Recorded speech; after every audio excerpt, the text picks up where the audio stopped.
वीरता की मिसाल है चंद्रगुप्त चंद्रगुप्त चंद्रगुप्त। दोस्तों कुछ याद आया? तो यस, आज के दिन हम लोग डिस्कस करने वाले हैं द माइटी मौर्यन एम्पायर। तो चलिए फटाफट से मौर्यन एम्पायर की तरफ बढ़ते हैं।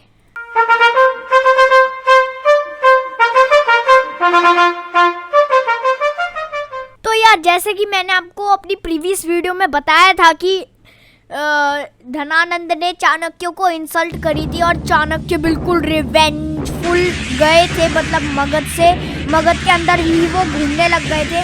वो पूरा प्लान कर रहे थे कि मैं कैसे उसका एम्पायर ख़त्म करूं धनानंद का। तभी वो एक विलेज में गए, उन्हें दिखा सामने कि एक बच्चा बिल्कुल एकदम राजा की तरह है, मतलब जैसा राजा वाला वो नहीं होता फीलिंग, मतलब जब किसी राजा को देख के हम पहचान लेते हैं कि ये राजा है, मतलब मार्गदर्शन करने वाला चंद्रगुप्त वैसे ही था। तो उसे चाणक्य को दिखा। फिर चाणक्य ने सोचा कि अरे यार, मैं इस बच्चे को चूज कर सकता हूँ धनानंद को मारने के लिए। इसलिए वो फिर चंद्रगुप्त को लेके चले गए अपनी ग्रेट यूनिवर्सिटी जिसका नाम है तक्षशिला, और वहाँ पर उन्होंने चंद्रगुप्त को सभी कुछ सिखाया। चाणक्य वहाँ पे टीचर थे, वहाँ पे उन्होंने उसे लड़ाई करना सिखाया, उसे न्याय और राजा बनने के टूल टिप्स दिए। और फिर चंद्रगुप्त ने, मतलब पूरा एम्पायर है ना, धनानंद से परेशान हो गया था। तो फिर इसलिए इस चीज़ का फ़ायदा उठाते हुए चंद्रगुप्त ने जो भी लोग परेशान थे ना, उन सभी को अपनी आर्मी में शामिल कर लिया कि भाई तुम सभी परेशान हो ना, चलो अब हम इसे भगा देते हैं।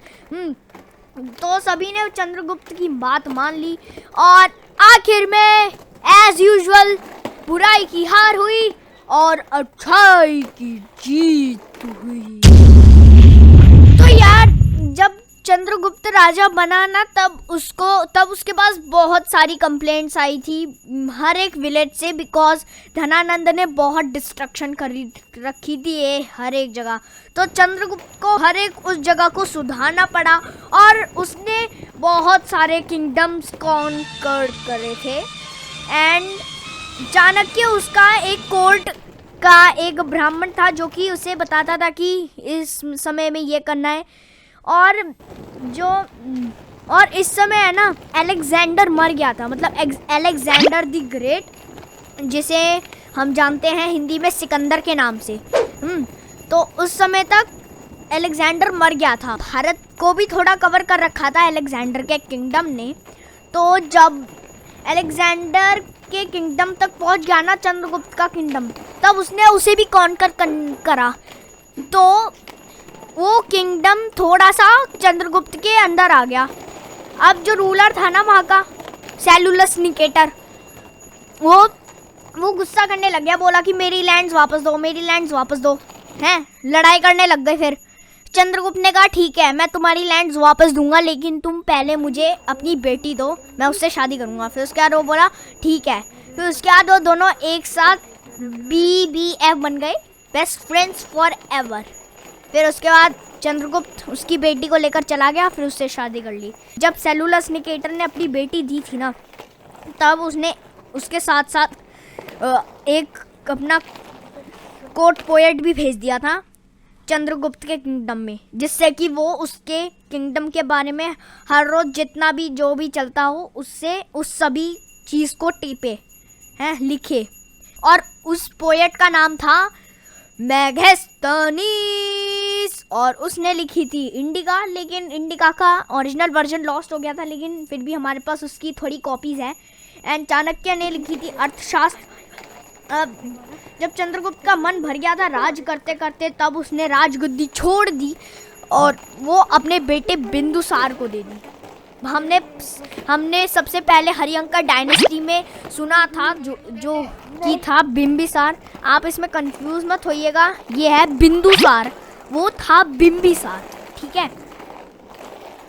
तो चंद्रगुप्त राज करने के बाद चला गया राजगद्दी छोड़कर और अपने जैन गुरु के साथ वो जैनिज्म की प्रैक्टिस करने लग गया। और कुछ हिस्टोरियंस ये बिलीव करते हैं कि चंद्रगुप्त एक जैनिज्म की प्रैक्टिस में मर गया था, जिसे हम कहते हैं संथारा। और संथारा ऐसी प्रैक्टिस होती है, इसमें हमें 4 हफ्ते तक भूखा रहना होता है, और वो चौथे हफ्ते में मर गया था। मतलब 3 हफ्ते तक भूखा रहा। Oh my God! और वो भी बिना पानी के रहना होता है। भाई भाई भाई भाई बढ़िया बंदा है। अब हम बात करते हैं बिंदुसार के बारे में। बिंदुसार ने लगभग 16 सिटीज़ अंडर करी थी मौर्यन एम्पायर के, और उसके समय भी मौर्यन एम्पायर बड़ा था। तो यार बिंदुसार के है ना बहुत सारे बेटे थे, मतलब उसके 100 बेटे थे, और उनमें से एक था अशोक दी ग्रेट। तो अशोक को ये राजगद्दी कैसे मिली, चलिए बात करते हैं। तो भैया जैसा आप सभी ने पहले सुना था, शिशुनाग डायनेस्टी में जो कालशोक के बेटे थे 10, उन्होंने भी टेरिटरी बांट ली थी ना, वैसे ही बिंदुसार के 100 बेटों ने टेरिटरी पूरी बांट ली थी, और उनमें से एक था अशोक। लेकिन अशोक चाहता था कि वो ही पूरे एम्पायर को रूल करे, तो इसलिए कोई भी नहीं जानता था कि अशोक उनके साथ उनके ऊपर हल्ला बोल करने वाला है। तो एक दिन अशोक ने अपनी पूरी आर्मी सेटअप कर दी और अपने सारे भाइयों के ऊपर अटैक कर दिया। अब लड़ाई बहुत लंबी चली उन सभी की, और उसमें जीत किसकी हुई? अशोक दी ग्रेट की है, उसकी जीत हुई।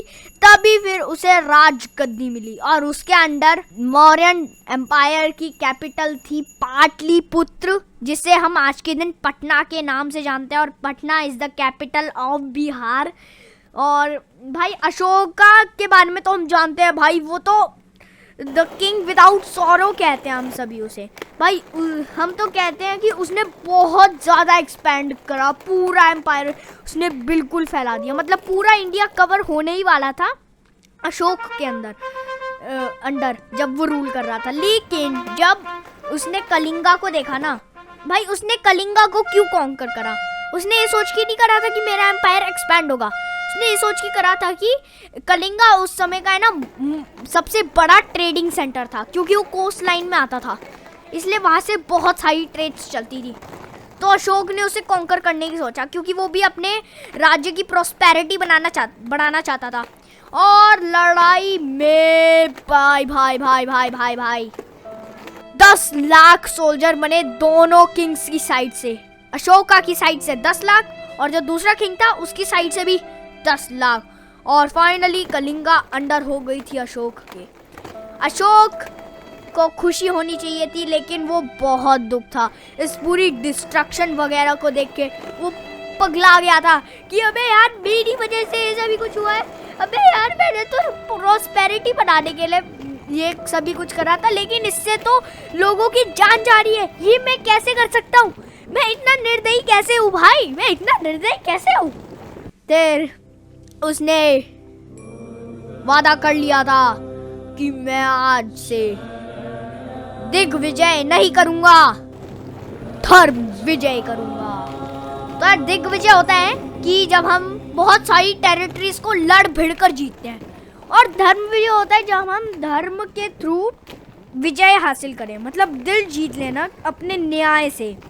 लेकिन हम भी ऐसा कर सकते हैं, लड़ भिड़ के हम किसी का पेन ले लेते हैं, या फिर स्कूल में ऐसे ही होता है, वैसे ही अगर हम ऐसे करें, भाई प्लीज़ पेन दे दे, देख कल एक और ले आऊँगा तेरे लिए, देख प्रॉमिस देख दे दूँगा कल। अगर हम ऐसे ही कहें तो वो दे सकता है, सोच सकते हैं ना वो देने की। तो इसी चीज़ को हम 2 वेज में कर सकते हैं, और कौन सी चीज़ में कम डिस्ट्रक्शन हुई वो आप खुद ही पता लगा सकते हैं। तो अशोक ने फिर अपने सारे हथियार नदी में बहा दिए, और वो बुद्धिज्म की प्रैक्टिस करने लग गया। तो यार वो है ना, कोई भी पूरे एम्पायर में है ना रैंडमली घूमता रहता था, मतलब वो राजपाट उसने सब छोड़ दिया था, और वो है ना रॉकी डिक्ट्स लिखता था अपने आइडियाज़। और एक रॉकी डिक्ट में उसने लिखा था कि मेरा बेटा जब आएगा और यहाँ पे राज करेगा, तब जब ये मेरे पत्थर पड़ेगा, तब वो भी दिग्विजय ना कर धर्म विजय करेगा। उस समय हिंदी भाषा नहीं होती थी, उस समय उसने ये सारे लिखे थे ना जो रॉकी डिक्ट्स, वो उसने लिखे थे प्राकृत। पहले की भाषा थी, कॉमनर्स जानते थे, इसलिए कॉमनर्स के लिए उसने लिखी थी इजी। और ऐसे ही उसने बहुत सारे रॉकी डिक्ट्स लिखे थे। अब अशोक के बाद तो सारे ही पूरा एम्पायर ही वीकन हो गया, बिकॉज बाकी के रूलर्स उतने स्ट्रॉन्ग नहीं थे और अपने पापा जी दादाजी के रॉकी डिक्ट्स पढ़कर उन्हें दया आ गई और कुछों ने तो नहीं करी लड़ाई, धर्म विजय करी, लेकिन कुछों ने उनके ऊपर ध्यान ही नहीं दिया और खुद दिग्विजय करने चल पड़े। लेकिन उन्हें क्या पता था कि वो वीक हैं बहुत। और इसी के साथ मौर्यन एम्पायर को एक बहुत बुरी हार मिली, मतलब फिर इसी की वजह से वो डिक्लाइन हो गया। इसी के साथ bye bye Chandragupta ji, Bindusara ji and Ashoka ji.